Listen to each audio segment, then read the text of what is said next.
Nangako ang bagong House Speaker na si Faustino Bogie D na hindi dedepensahan ng mga guilty sa maanumalyang flood control projects.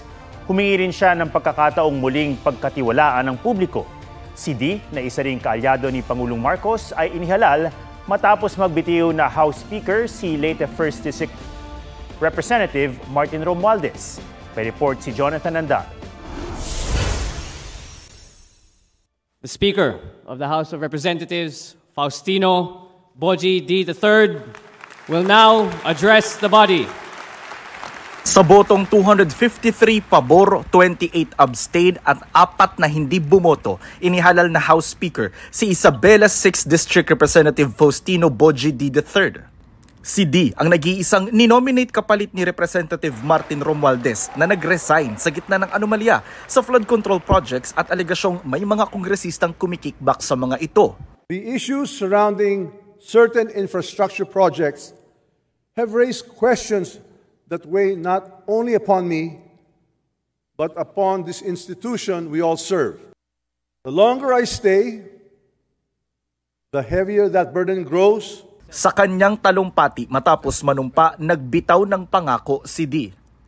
Under my leadership, this House will change. I will not defend the guilty, and I will not shield the corrupt. We must strengthen the Oversight Committee and fully cooperate with the Independent Commission of Infrastructure. Our duty is not to protect each other.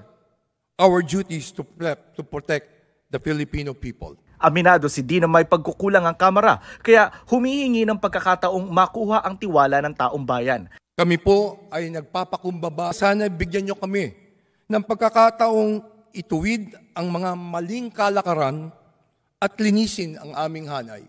Kahapon pa umugong ang pagbibitiw sa pwesto ni Romualdez. Kagabi, nagsimula ng magtanggal ng gamit sa tanggapan ng speaker, kabilang ang nameplate ni Romualdez. Ngayong hapon, halos tapos na ang pagbakante sa opisina. Bago maging speaker, nagsilbing deputy speaker si D ni Romualdez. Kilalang malapit na kaibigan ng pamilya Marcos si D na ikinampanya ang unit team ni na Pangulong Marcos at Vice President Sara Duterte noong eleksyon 2022. Galing siya sa political clan ng mga D sa Isabela. 2 anak niya ang nasa politika, si Ino, mayor ng Etiague, si Kiko, vice governor ng Isabela. 2 pamangkin naman niya ay kasama niya sa Kamara. 3 dekadang hawak ng pamilya D ang Kapitolyo ng Isabela bago naagaw ni Grace Padaka noong 2004. Pero nabawi ulit ni D noong 2010. Halos 5 dekada naman nang namumuno ang pamilya D sa bayan ng Kawayan. Naging kinatawan siya ng 3rd District ng Isabela mula 2001 hanggang 2010. Naging gobernador at vice-gobernador din siya ng Isabela. 2025 nang magbalik Kamara si D.